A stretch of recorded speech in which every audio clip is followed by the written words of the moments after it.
नमस्कार साथियों, मैं मिथिलेश सिंह ज्योतिष की चर्चा में आप सभी के बीच हाजिर हूं।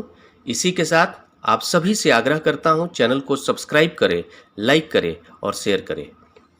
आप सभी का सब्सक्राइब करना मोटिवेट करता है अच्छे से अच्छे कंटेंट को लाने के लिए, जिससे ज्योतिष को समझना सभी के लिए आसान हो जाए और सभी ज्योतिष को समझकर अपने जीवन में ज्योतिष का फायदा ले सके।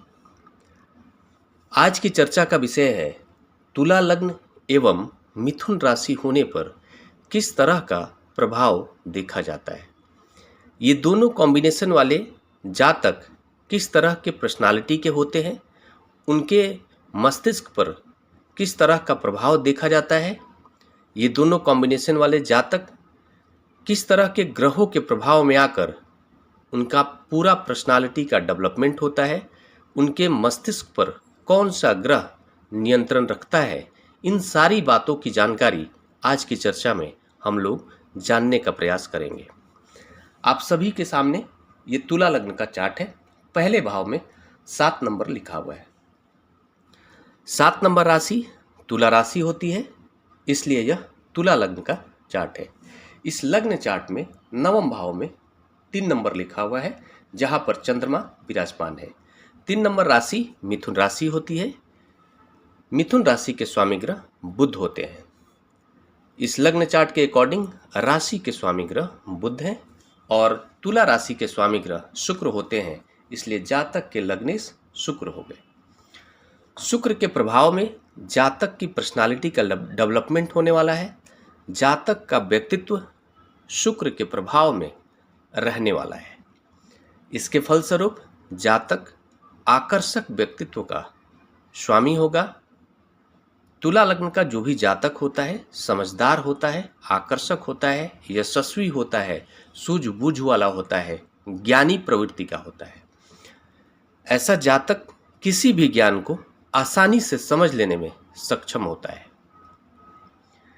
इस लग्न चार्ट के अकॉर्डिंग जातक की राशि मिथुन है। मिथुन राशि के स्वामी ग्रह बुध होते हैं। बुध के प्रभाव में जातक का मन रहने वाला है। मन के ऊपर पूरा नियंत्रण बुध का रहने वाला है। इस कारण से जातक बहुत ही बुद्धिमान होगा, कैलकुलेटिव होगा, अच्छी वाणी वाला होगा।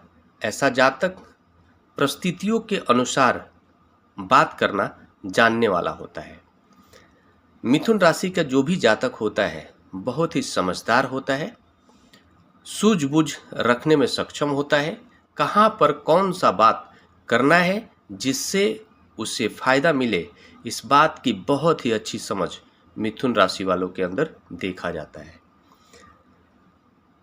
कैलकुलेशन के क्षेत्र में ऐसे जातक अच्छी भूमिका निभाते हैं, अच्छा शिक्षक होते हैं।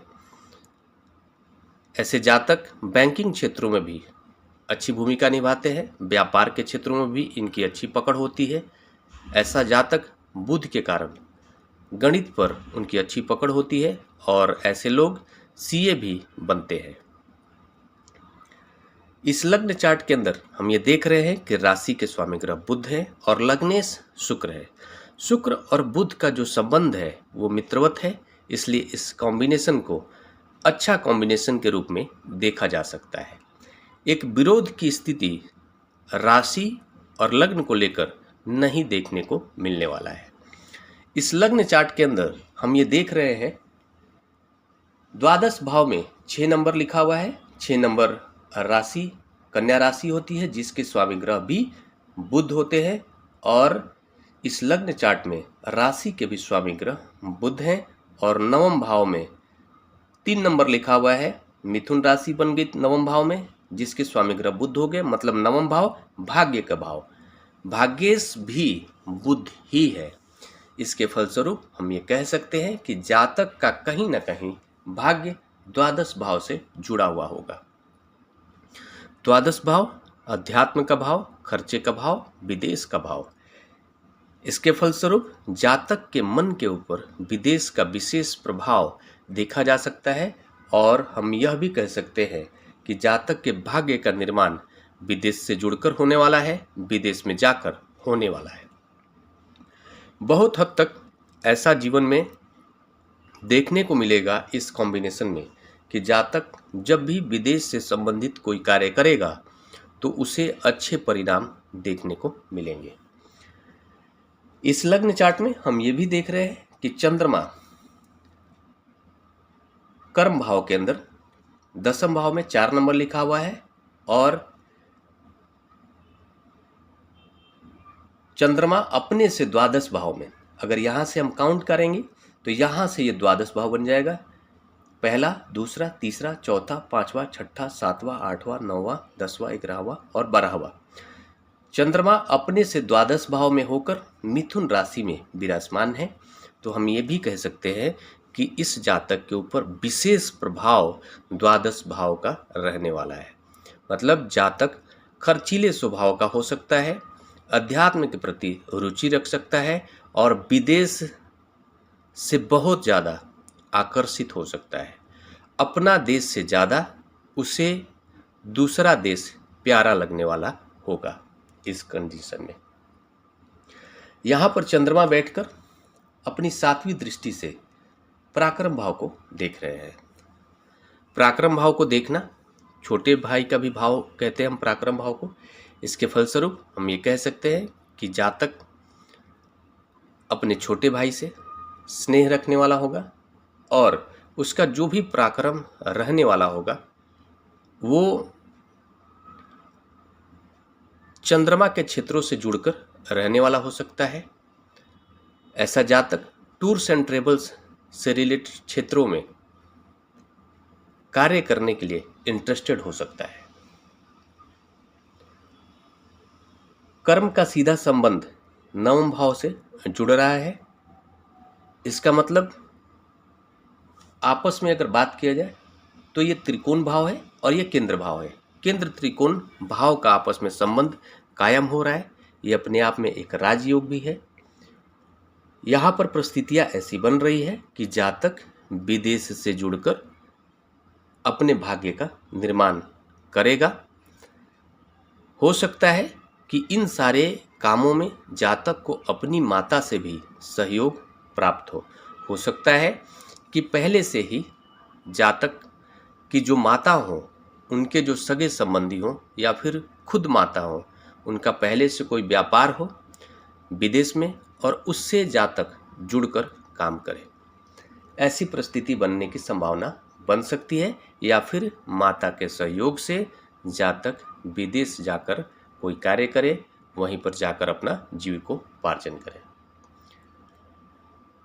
इस लग्न चार्ट के अंदर हम यह भी देख रहे हैं कि शुक्र 8वें भाव के भी स्वामी ग्रह है और लग्नेश भी है।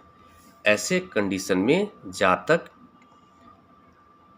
बहुत ही गूढ़ ज्ञानी होता है, मंत्र विद्या को जानने वाला होता है, ज्योतिष के प्रति विश्वास रख सकता है, समझ सकता है, जान सकता है, इनोवेटिव आइडिया खोजने वाला जातक होता है।